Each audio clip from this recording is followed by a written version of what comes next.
All right. Good morning, everyone, and thank you for being at this morning's We Make Our Future press conference to celebrate Minnesota voters' final push this election season. We Make Our Future is a project created by Faith in Minnesota, Education Minnesota, SEIU Minnesota State Council, Unidos Minnesota, and the 100% campaign. We bring together faith groups, labor unions, climate activists, immigrant rights organizations, and other groups striving for economic, racial, and social justice. We Make Our Future has been engaging voters across the state this election through the hundreds of thousands of Minnesotans we represent in our memberships. My name is Lily Sassy, and I'm the campaign director and founder of We Choose Us. I will be chairing today's press conference with 4 of our incredible grassroots volunteer organizers. We Choose Us is a statewide coalition made up of over 40 grassroots organizations, unions, and advocacy groups, all committed to building a multiracial democracy in Minnesota. In Minnesota, we know our elections are safe, easy, and secure. Minnesotans know this, and they have confidence in our elections. It's why we turn out in record numbers year after year, and why we will again in 2024. But there are a handful of extreme politicians and special interest groups who cast doubt about our elections in order to divide us from each other so they can maintain their own power.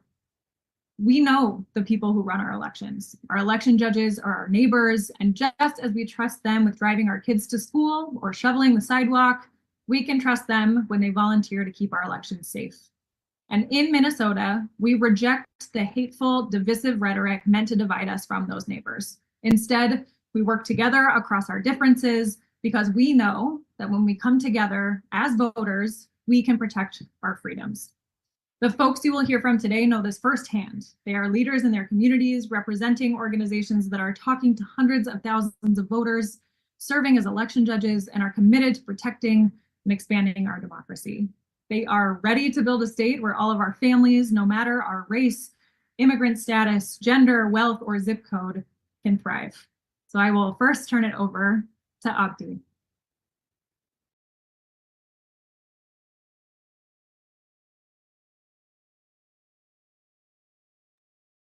Thank you. My name is Abdi Haibe. I am security officer and member of SEIU Local 26 E-Board. As a union member, I see every day what it means to practice democracy and make sure regular people have say in our lives. We know that our electoral vote is just as important in making sure everyone has a voice in deciding our future.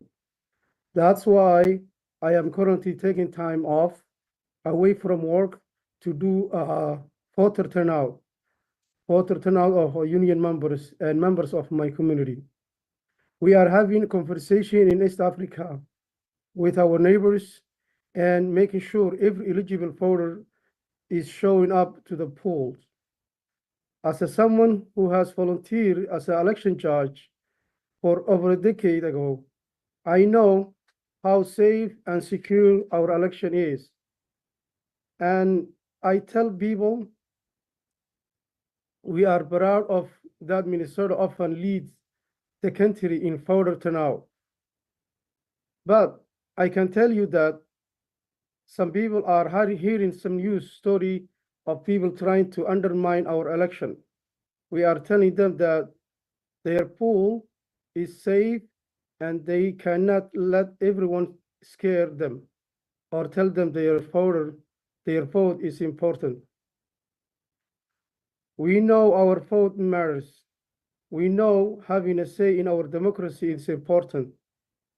It is frustrating that some people seems to want to make us distressful, our neighbors, or make us believe lies about our election system.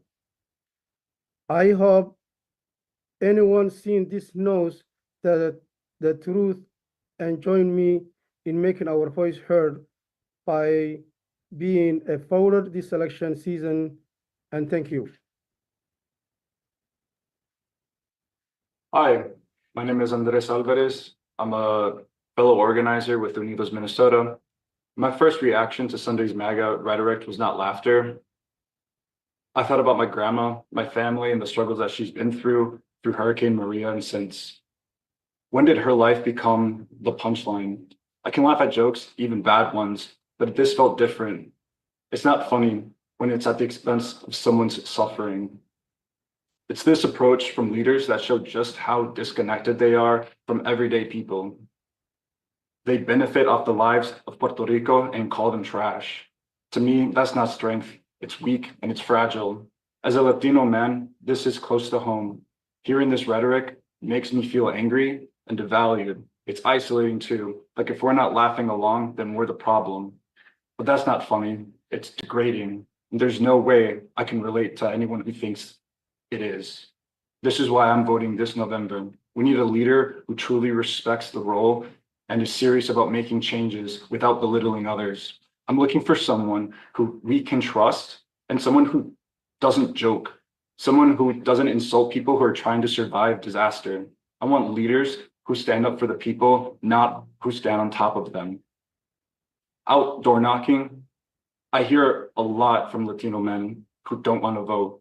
And that almost ends up like a vote for the other side. I get it. Sometimes it feels like choices don't reflect us, but the power of each vote is bigger than any single person because it's a way of standing up for those who can't. It's a value and it's respectable. While door knocking, I started talking to folks who are planning to vote early or who are planning to vote on election day. A lot of older folks told me that they're planning on voting on election day itself because it has a lot, because there's more of a, because it's more than casting a ballot. It's the experience of being in a community. That hit me. It's a reminder of the gravity of voting and the impact it has and how it can change things. So I think voting is something that we need to reconnect with in our communities. Thank you. Hi, my name is Ron Hustovit. I am the vice president of my local teachers union, the Elk River Education Association, and I've been a full-time social studies teacher working with middle school students for the past 27 years. My first presidential election as a classroom teacher was in 2000, teaching in Minneapolis. For those who don't remember, that's when Vice President Al Gore lost to George W. Bush and ended up going to the Supreme Court. Then Gore oversaw the certification of the election and graciously bowed out, as the Constitution says to do. I learned back then how to help students connect their claims to what the Constitution says, to examine what our history shows, and come to conclusions based on facts. To fight against what we see as injustices, we need to understand our common ideals and legal processes. Now, 3 decades later, I'm teaching in Elk River and still teaching students to examine what the Constitution says, what our history shows, the principles of our democracy, and how to support claims with evidence. I'm still learning because that's what teachers do. We keep getting better and keep adapting to a changing world. I teach students by having them engage in civil discussions, to support their opinions with evidence and facts, and to listen to the perspectives of others to try and reach a consensus. I often tell my students, look at the student next to you, the student across from you, and that student across the room you don't get along with. You only have rights if they'll stand up for you, and vice versa. I teach about civic reasoning, avoiding echo chambers, media bias sourcing, close reading, and contextualization. Advanced skills of the past are more like modern media survival skills. The political rhetoric of today is vitriolic, spiteful, and students who learn to see through that remain the only thing that keeps my faith in our republic strong. Their beliefs and ego are yet to be fused, so their minds are often more open. When you treat students like the informed voters they will become, when you prioritize the formation of civically engaged citizens, they rise to the occasion and come to their own diverse array of opinions. So, to all my former students all over Minnesota, I hope you remember those lessons we learned together when you vote next Tuesday. Don't be fooled by disinformation about our elections. Find your answers at trusted primary sources like the Minnesota Secretary of State's website. Our state has one of the safest and most secure election systems in the United States, and we have a tradition of the highest voter turnout in America, which makes every civics teacher proud. Voting is the most important right we have as citizens in the United States. It's our common power, but it doesn't end on Election Day. Exercising our civic duties, standing for our founding principles is a daily practice. Don't let people fool you into thinking otherwise. Hi, I am Eli Simmons, and I've been Black all my life. It's a hard treasure when you have to prove who you are, prove your identity each time you go to vote. So voter suppression has been very into my life. So I'm with the Barbershops and Black Congregation Cooperative. And we here also represented High Praise Ministries and Empower People Leadership Institute. During this process of understanding that there have been over 55,000 people just like me who are able to restore their vote and able to get back into the voting arena. Why is that important? Because we are citizens as well. We have an opportunity to make choices. We have an opportunity to affect our future. I, for myself, have made bad choices, and I want to also create opportunities for those behind me to also make better choices. So programming through voting helps open up those doors to get us to the point to where we need to have an opportunity to have a voice and to be able to be understood that we are important and that we have an opportunity to change our society and not divide our society, but unite our society. And so as we continue to bring ourselves together, we understand that we come against all the naysayers who are out there that says that we should not have a right to vote.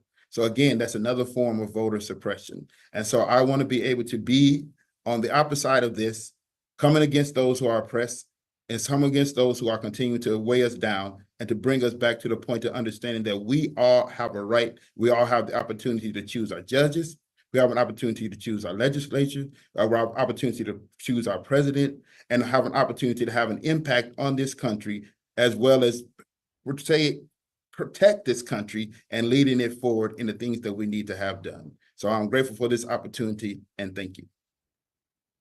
Wonderful. Thank you all so much. I think this is the powerful stories and perfect stories to hear 6 days out from the election.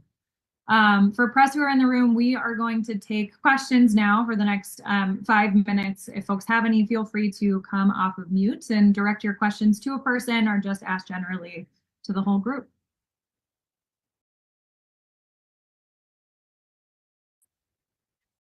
I do have a question, but it's not especially on the election day or get out to vote. It's more for after the election. So I don't know if you want to take other questions beforehand, but if there are no other questions before, my question would be for the organizers in the room and what is going to be the priority after the election, especially in a scenario where we change main ruling party, and if the Republicans win the presidential election, what would be the priority for organizers in Minnesota, and how do you plan to organize?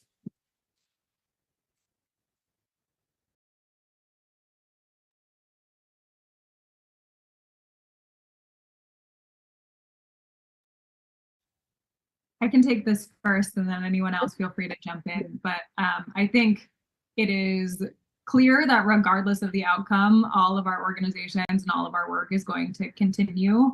I think the good news is in Minnesota that we have had leaders up to this point and who I know will continue taking our democracy seriously. That means both protecting our democracy and also continuing to expand who has access to it, like doing things like passing rights restoration, pre-registration for 16 and 17-year-olds, continue to build on our legacy and history of voting in Minnesota. And I think just as Ron shared, it doesn't end on election day. We have to keep doing the work regardless of outcome, no matter what, and keep pushing for all the things that our communities need to thrive. Oh, thank you. And I would just like to add to that is that the fact that there's a literature that says that people had a mind to work. And so we also have a mind to work to continue to press this thing and continue to go forward. We at the BBCC are continuing to canvas, continuing to get the people understanding and educate them about what is going on and how they can make an impact in our society and in our world. Because we can't just sit back any longer and just say, oh, that's for them. No, it's for all of us. And we all have a voice and we all have a right to have our voices heard, no longer just on the menu, but we would have a seat at the table. Cool. On which topics specifically would you like to work on, keep educating, etc.? Part of that education comes mainly evolving around the generations that are coming behind us, our youth, and understanding how the world is impacting them and the violence that they're coming up in, and help them to make better decisions and create a world where they can feel safe to do that in. And also just coming around, just understanding that we all come from somewhere. And so why are we here and what are we going to do? So that's the point of understanding, just the hue of your skin it should not be the de facto of it all. Oh, thanks. I don't know if anyone else wants to respond to that question. Yeah, I think we have time for one more response. If anyone wants to go. Thank you so much though for your time. Thank you. Any other questions?